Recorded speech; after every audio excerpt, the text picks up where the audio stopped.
Hello everyone, this is KD here and I welcome you all to this channel. और आज हम एक नया कोर्स स्टार्ट करने वाले हैं, वो है केमिस्ट्री। ये जो कोर्स है क्लास 12 के स्टूडेंट, चाहे वो बोर्ड स्टूडेंट्स हो, चाहे वो नीट स्टूडेंट्स हो, चाहे वो आईआईटी के स्टूडेंट्स हो, ये कोर्स सभी के लिए है। और आज हमारी फर्स्ट क्लास है और आज जो चैप्टर हम स्टार्ट करने वाले हैं वो है सॉल्यूशन। तो चलिए सबसे पहले इस चैप्टर का देखते हैं इंट्रोडक्शन। देखिए, जैसा कि हम सभी जानते हैं कि एनी सब्सटेंस या any matter exist in 3 states. कोई भी सब्सटेंस जो है वो 3 स्टेट्स में एग्जिस्ट करता है, solid, liquid and gas. And हम ये भी जानते हैं कि इन तीनों स्टेट्स में से जो गैसियस स्टेट है उसके बारे में हम 11th में पढ़ चुके हैं, लेसन नंबर 5 के अंदर। अब बचा सॉलिड स्टेट और लिक्विड स्टेट। सॉलिड स्टेट भी हमारे फर्स्ट चैप्टर में आता है जो कि हम आगे पढ़ने वाले हैं।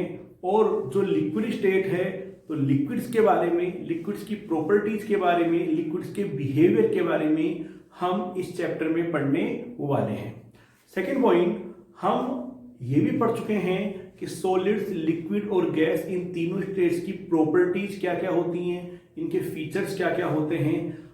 आज हम ये जानेंगे कि जब इन सब्सटेंस को, the substance of different phase और the same phase when mix together, then what will happen. जब सेम फेज के सब्सटेंस या अलग अलग फेज के सब्सटेंस को मिलाया जाता है क्या होगा। जैसे फॉर एग्जांपल आपने 2 सॉलिड्स को मिला दिया, या 2 लिक्विड्स को मिला दिया, या 2 गैसेस को मिला दिया, या एक सॉलिड को लिक्विड के साथ, या सॉलिड को गैस के साथ, या लिक्विड को गैस के साथ। तो जब आप मिक्स करोगे तो क्या होगा।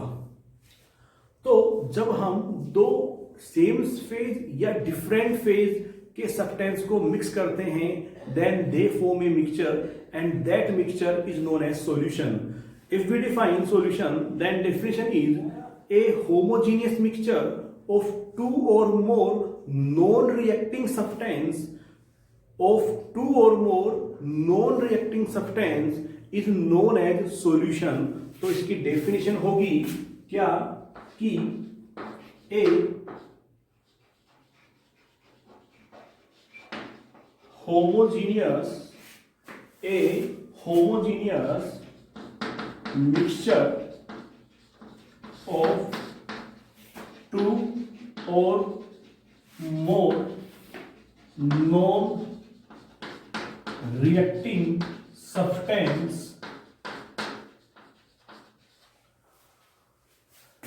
whose composition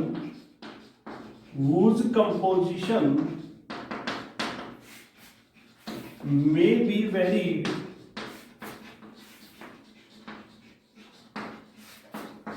up to certain limits is known as solution। कि a homogeneous mixture of 2 or more non-reacting substance, मतलब कि जब 2 या 2 से ज्यादा नॉन रिएक्टिंग सब्सटेंस को मिक्स करते हैं। नॉन रिएक्टिव का मतलब है ऐसे सब्सटेंस जिनको मिक्स करने पर कोई केमिकल रिएक्शन ना हो। ऐसा नहीं हो कि दोनों को मिक्स किया और वो रिएक्ट करके एक थर्ड प्रोडक्ट बना दे, एक तीसरा सब्सटेंस बना दे, ऐसा नहीं होना चाहिए। तो कंडीशन इज दैट कि जो 2 सब्सटेंस लेंगे या 2 से ज्यादा जो सब्सटेंस लोगे वो नॉन रिएक्टिंग होने चाहिए। तो what is solution? A solution is a homogeneous mixture of 2 or more non reacting substance whose composition means amount, उनकी अमाउंट को हम इंक्रीज या डिक्रीज कर सकते हैं। Their composition can be varied up to certain limits, मतलब कि उनके अमाउंट को इंक्रीज या डिक्रीज किया जा सकता है एक सर्टेन लिमिट तक। अब एक वर्ड आता है होमोजीनियस। ये होमोजीनियस क्या है? सपोज कीजिए कि this is a gold biscuit या गोल्ड बार। ये गोल्ड बार है, ठीक है, ये गोल्ड बार है। और हम एक ज्वेलर के पास गए, हमने कहा कि भाई हमें जो है आप एक 20 ग्राम की गोल्ड चेन बना दीजिए और हमें इस डिजाइन की चेन बनवानी है। तो वो क्या करेंगे, वो इसमें से एक पीस कट करेंगे, एक पीस कट करेंगे। अच्छा, सपोज कीजिए ये जो गोल्ड बार है ये है 22 कैरेट का, तो क्या होगा, वो यहां से जो पीस कट करेंगे और इसकी जो गोल्ड चेन बनाएंगे वो कितने कैरेट की होगी, 22 कैरेट की। सपोज कीजिए नेक्स्ट टाइम कोई और गया, उन्होंने भी चेन का ऑर्डर दिया, उन्होंने फिर से एक पीस कट किया, तो उनका जो एक पीस होगा उससे जो चेन बनेगी वो भी कितने कैरेट की बनेगी, 22। मींस चाहे यहां से एक पीस कट करो, चाहे यहां से पीस कट करो, चाहे यहां से, चाहे यहां से, चाहे यहां से, सभी पीसेस जो हैं वो सेम प्योरिटी के होंगे, सभी पीसेस जो हैं वो 22 कैरेट के ही होंगे। इससे ये प्रूव होता है कि पूरे गोल्ड बार में, पूरे जो गोल्ड का जो बिस्कुट है, जो गोल्ड बार है, इस पूरे में कंपोजिशन और जो उसकी प्रॉपर्टी है वो यूनिफॉर्म है, वो सेम है थ्रू आउट द मिक्सचर। ऐसा नहीं होगा कि यहां से जो पीस कट किया उसमें गोल्ड 20 कैरेट निकला, यहां से जो पीस कट किया उसमें गोल्ड 24 कैरेट निकला, यहां से जो कट किया उसमें 18 कैरेट गोल्ड निकला। ऐसा नहीं होता। और क्या होगा कि पूरे बार में जहां से भी आप गोल्ड का पीस कट करोगे वहां से आपको गोल्ड 22 कैरेट ही मिलने वाला है। इट मींस गोल्ड का कंपोजिशन और गोल्ड की प्रॉपर्टीज पूरे मिक्सचर में कैसी होगी, सेम होगी। तो ऐसा सॉल्यूशन जिसका कंपोजिशन और जिसकी प्रॉपर्टीज पूरे मिक्सचर में सेम रहती है, same composition and same properties through out the mixture, ऐसा सॉल्यूशन कहलाता है होमोजीनियस। तो एक बार समअप करते सबको कि जब दो या दो से ज्यादा नॉन रिएक्टिंग सब्सटेंस को मिक्स करते हैं, दो या दो से ज्यादा नॉन रिएक्टिंग सब्सटेंस को मिक्स करते हैं, देन एक मिक्सचर बनेगा। That mixture is known as solution, that mixture is known as solution. Solution कैसा होता है, होमोजीनियस होता है। मींस सॉल्यूशन की जो प्रॉपर्टी होगी और जो कंपोजिशन होगा वो सेम रहेगा थ्रू आउट द मिक्सचर। आगे बढ़ते हैं। अब टॉपिक आता है टाइप ऑफ सॉल्यूशन। देखिए सॉल्यूशन है, सॉल्यूशन जो है they are of 3 type, binary solution,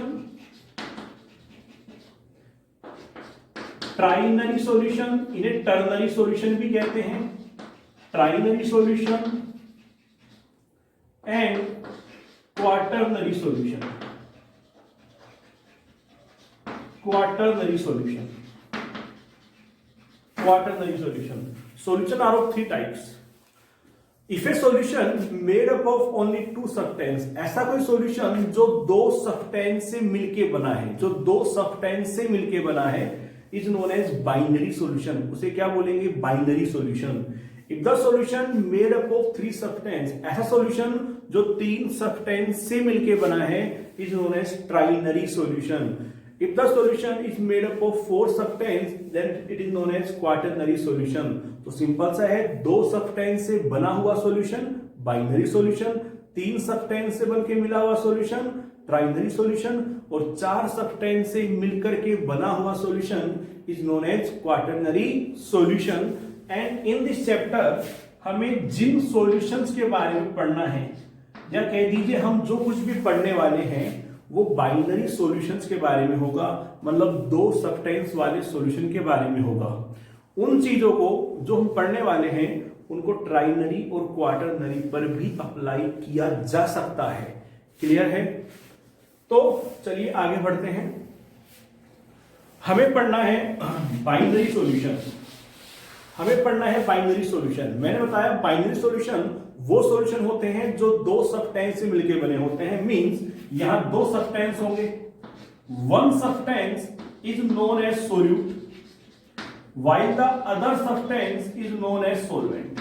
यहां 2 सब्सटेंस है, 2 में से एक सब्सटेंस को कहा जाता है सोल्यूट और दूसरे सब्सटेंस को कहा जाता है सॉल्वेंट। सोल्यूट क्या होता है, वो सब्सटेंस जो लेसर अमाउंट में प्रेजेंट होता है in the solution, lesser quantity में प्रेजेंट होता है इन द सॉल्यूशन।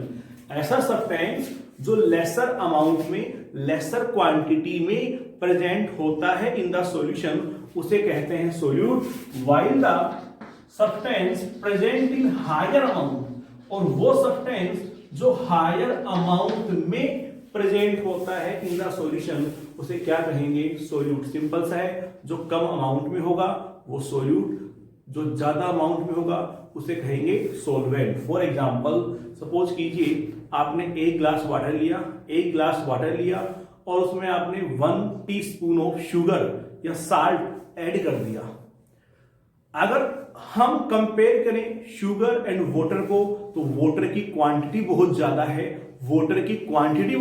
है, वाटर हायर अमाउंट में है तो वाटर क्या होगा, सोलवेंट। और शुगर जो है बहुत थोड़ी सी क्वांटिटी में है, बहुत कम क्वांटिटी में है तो शुगर क्या होगी, solute.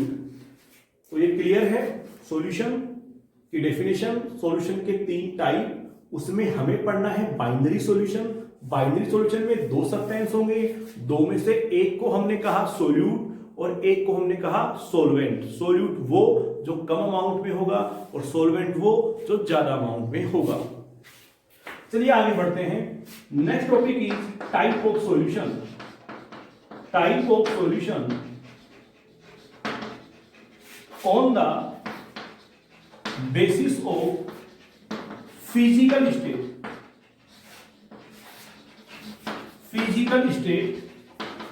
of solute and solvent। अभी जो हमने टाइप पढ़ा था वो हमने पढ़ा था on the basis of number of component या नंबर ऑफ सब्सटेंस, कि कितने सब्सटेंस हैं। 2 थे बाइनरी, 3 थे टाइनरी, 4 थे क्वाटरनरी। तो ये जो क्लासिफिकेशन था ये था on the basis of number of component, number of substance. अब ये जो क्लासिफिकेशन है ये है on the basis of physical state of solute and solvent. अगर broadly speaking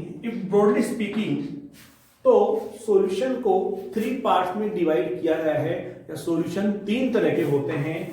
first one is solid solution, second one is liquid solution,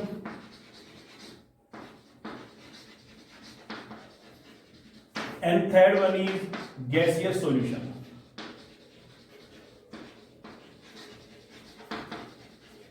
कि solution जो है on the basis of physical state are of 3 type. Solution 3 तरह के होते हैं, solid solution, liquid solution and gaseous solution.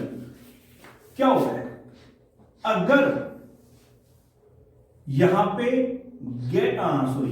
अगर यहां पे सोलवेंट सॉलिड हो, सोलवेंट कौन हो, सॉलिड, या सोलवेंट की फिजिकल स्टेट कैसी हो, सॉलिड, सोलवेंट की फिजिकल स्टेट कैसी हो, solid, then it is known as solid solution. तब उसको हम कहेंगे सॉलिड सॉल्यूशन। अगर सोलवेंट की फिजिकल स्टेट कैसी हो, लिक्विड, अगर सोलवेंट की फिजिकल स्टेट लिक्विड हो तो उसे कहेंगे लिक्विड सॉल्यूशन, और अगर सोलवेंट की फिजिकल स्टेट गैस हो तो उसे बोलेंगे गैसियस सॉल्यूशन।